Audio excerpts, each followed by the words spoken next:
త్వరలో తెలంగాణ రాష్ట్రంలో స్థానిక ఎన్నికల సమరం మొదలు కాబోతుంది. ఇందుకు రాష్ట్ర ప్రభుత్వం కానీ అదేవిధంగా ఎన్నికల కమిషన్ కూడా సిద్ధమవుతూ ఉన్నట్లు వార్తలు వస్తున్న నేపథ్యంలో గ్రామీణ ప్రాంతాల్లో ఎన్నికల సందడి నెలకొంది.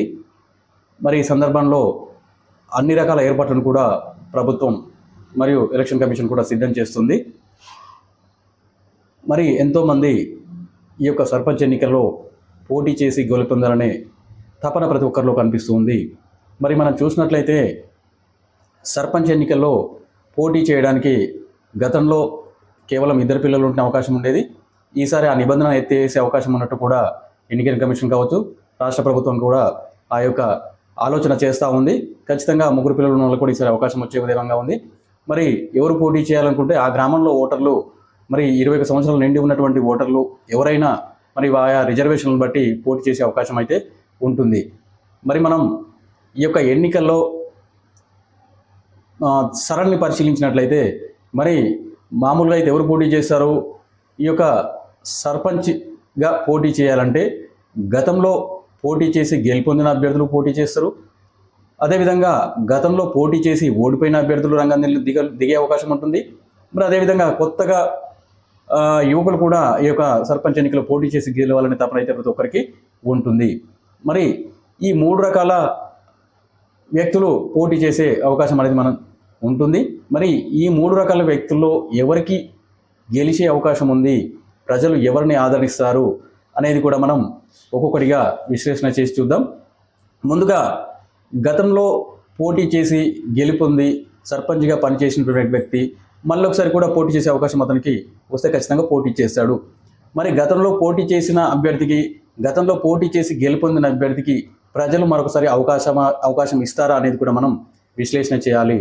మరి అదొకసారి విశ్లేషణ చేసినట్లయితే మనం మరి గతంలో 5 ఏళ్లుగా సర్పంచ్గా ఉన్నటువంటి వ్యక్తి మరి ఈసారి కూడా ఎన్నికల్లో పోటీ చేసినట్లయితే అతను ఈ 5 ఏళ్లుగా ప్రజలకు గ్రామంలో ఎలాంటి అభివృద్ధి కార్యక్రమాలు చేపట్టాడు, మరి అభివృద్ధి చేసినట్లయితే ఈ ప్రజలకి 5 ఏళ్లుగా ఏ విధంగా అందుబాటులో ఉన్నాడు అనేది కూడా మనం విశ్లేషణ చేయాలి. ఈ 2 రకాల అంశాలే ప్రధానంగా గతంలో పోటీ చేసి గెలుపొందిన అభ్యర్థికి ప్రజలు ఆలోచన చేయడం జరుగుతూ ఉంది.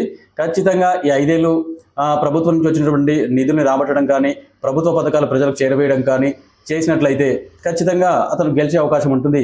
కానీ గెలిచిన తడబడి తనకు వ్యక్తిగతంగా ఆస్తులు పెంచుకోవడానికి దృష్టి పెట్టినట్లయితే అట్లాంటి వ్యక్తిని ఖచ్చితంగా ప్రజలు ఓడించే పరిస్థితి అయితే ఉంటుంది. మరి ఇక రెండో వ్యక్తి గతంలో పోటీ చేసి ఓడిపోయినటువంటి వ్యక్తి కూడా ఈసారి ఎన్నికల బరిలో ఉండే అవకాశాలు అనేవి ఉంటాయి. మరి ఇట్లాంటి వ్యక్తికి ఈసారి ప్రజలు ఆదరిస్తారా అనేది మనం విశ్లేషణ చేసినట్లయితే మరి గతంలో పోటీ చేసి ఇతను ఎందుకు ఓడిపోయాడు అనేది ఆ యొక్క వ్యక్తి విశ్లేషణ చేసుకోవాలి. గతంలో ఓడిపోవడానికి గల కారణాలు ఏంటి, ఆ కారణాల వెనుక మరి ఇతను విశ్లేషణ చేసుకున్నాడా, గతంలో జరిగిన పొరపాట్లను ఈయన సరిదిద్దుకున్నాడా అనే విషయం కూడా ఈ యొక్క పోటీ చేసి ఓడిపోయినటువంటి అభ్యర్థి యొక్క విశ్లేషణ చేసుకోవాలి. గతంలో ఏది తన సామాజిక వర్గంలో ఉన్నటువంటి ఓట్లన్నీ తనకు పడ్డాయా లేదా ఏ వర్గాలు తనకు దూరంగా ఆ ఓట్లు వేయాలి, తనకు వ్యతిరేకంగా పనిచేశారు, మరి ఇప్పుడు ఉన్నటువంటి పరిస్థితులు ఏంటి, గతంలో ఉన్నటువంటి పరిస్థితులు ఏంటి, గతానికి ఇప్పటికీ భిన్నంగా ఏమైనా ప్రజలకు చేరువయ్యాడు 5 ఏళ్లలో, లేకపోతే ఎన్నికలు అయిపోయినాయి ఓడిపోయిండు ఇంట్లో కూర్చొని ఇప్పుడు మళ్ళీ పోటీ చేసిన ప్రజలు ఆదరిస్తారంటే ఖచ్చితంగా ఆదరించే పరిస్థితి ఉండదు.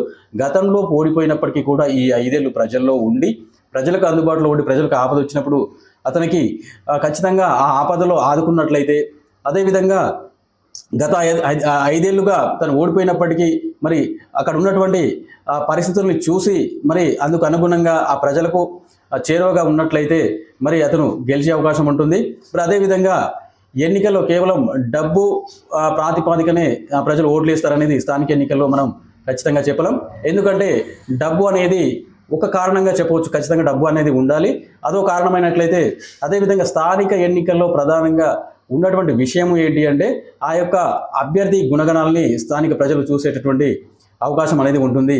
మిగతా ఎన్నికలకు ఈ యొక్క స్థానిక ఎన్నికలకు అనేది ప్రధాన కారణం అదే చెప్పొచ్చు. వ్యక్తిగత గుణగణాల మీద వ్యక్తి ఏ విధంగా అందుబాటులో ఉంటాడా లేదా అనేది ప్రజలు చూస్తారే తప్ప అతనికి ఉన్నటువంటి ఆస్తిపాస్తులు కానీ అతనికి ఉన్న డబ్బును హోదాను బట్టి ఇక్కడ ఓట్లు అనేవి స్థానిక ఎన్నికల్లో పడవు. కాబట్టి గతంలో ఓడిపోయినటువంటి కారణాలను విశ్లేషణ చేసుకొని ఈ 5 ఏళ్లుగా ప్రజలకు అందుబాటులో ఉండి గతంలో జరిగినటువంటి పొరపాట్లు జరగకుండా గతంలో ఏ అయితే వర్గాలు దూరంగా ఉన్నాయో ఆయా వర్గాలను ఈ 5 ఏళ్ల కాలంగా తను దగ్గరికి చేసుకున్నట్లయితే మరి ఖచ్చితంగా అతను గెలిచే అవకాశం అనేది ఉంటుంది. ఇక మూడవ వ్యక్తి ఎవరు, కొత్తగా పోటీ చేసేటటువంటి వ్యక్తులు మరి ఈ ఎన్నికల్లో గెలిచే అవకాశం ఉంటుందా, గెలిచే అవకాశం పరిస్థితులు అనేవి ఏ విధంగా ఉంటాయని మనం విశ్లేషణ చేసుకున్నట్లయితే ఖచ్చితంగా ఇతనికి కొంత అవగాహన అనేది ఉండాలి. ఆ గ్రామంలో తాను పోటీ చేసేటటువంటి గ్రామంలో ఎన్ని ఓట్లు ఉన్నాయి, అందులో స్త్రీల ఓట్లు ఎన్ని ఉన్నాయి, పురుషుల ఓట్లు ఎన్ని ఓట్లు ఉన్నాయి, ఎవరు పరిస్థితి ఏ విధంగా ఉంది, తనకి ఏ సామాజిక వర్గాలకు తన దగ్గరగా ఉన్నాయి, తను మరి ఈ గత కొంతకాలంగా ఊర్లో ఉన్నట్లయితే అతను ప్రజలకు అందుబాటులో ఉన్నాడా, ఎలాంటి కార్యక్రమాల్లో పాల్గొన్నాడు, మరి ఇతనికి ప్రజల్లో ఎలాంటి పేరు ప్రతిష్టలు ఉన్నాయి అనేది కూడా ప్రజలు ఖచ్చితంగా చూస్తారు. కొత్తగా వచ్చినట్టు మాత్రాన అనుభవం లేకపోయినప్పటికీ కూడా ప్రజల్లో ఒక అభిమానం అనేది సాధించినట్లయితే అతను ఖచ్చితంగా గెలిచే అవకాశాలు అనేవి ఉంటాయి. ముందుగా కొత్తగా వచ్చినటువంటి అభ్యర్థులు ఏం చేయాలి అంటే మరి వాళ్ళు మనం ఎందుకు పోటీ చేయాలనుకుంటాం, వాళ్ళు ప్రజలకు అనేది స్పష్టంగా చేయాలి. ఇతను ఎన్నికల్లో పోటీ చేయాల్సిన పరిస్థితులు ఎందుకు వచ్చినాయి, ఎందుకు పోటీ చేయాలనుకుంటున్నాడు అనేది ఆ యొక్క ప్రజలకు వివరించాలి. నేను పలానా పనులు చేయాలని వస్తున్నాను, గతంలో ఇంతమంది పోటీ చేశారు గెలిచారు కానీ గ్రామాన్ని అభివృద్ధి చేయలేదు, నేను ఈ పలానా పనిని నేను చేయడానికి ముందుకు వస్తున్నాను, ఇప్పటిదాకా మన గ్రామం నష్టపోయింది, ఇప్పుడైతే నేను వచ్చినట్లయితే ఈ పలానా పనులు చేశానని చెప్పేసి ఖచ్చితంగా ప్రజల్లోకి ఇట్లాంటి విషయాలు తీసుకుపోతే అతను గెలిచే అవకాశాలు అనేవి ఉంటాయి. ఇట్లాంటి మరెన్నో వీడియోలను మీ ముందుకు తీసుకువస్తూ ఉంటాను.